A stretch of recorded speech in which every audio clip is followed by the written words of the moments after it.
Aktor Randy Jarnet akhirnya muncul ke publik setelah dugaan perselingkuhannya dengan Syahnaz Sadiqah mencuat. Ditemani kuasa hukumnya, Randy Jarnet menyampaikan permintaan maafnya kepada sang istri, Lady Nayoan dan anak-anaknya.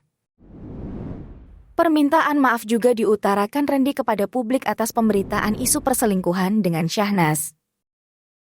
Dalam ucapannya itu, Randy Jarnet sama sekali tak menyinggung atau menyebut nama Syahnaz Sadiqah. Randy mengatakan masalah ini akan menjadi sebuah pembelajaran baginya. Bahkan pria 35 tahun ini berharap permintaan maafnya dapat diterima oleh keluarga.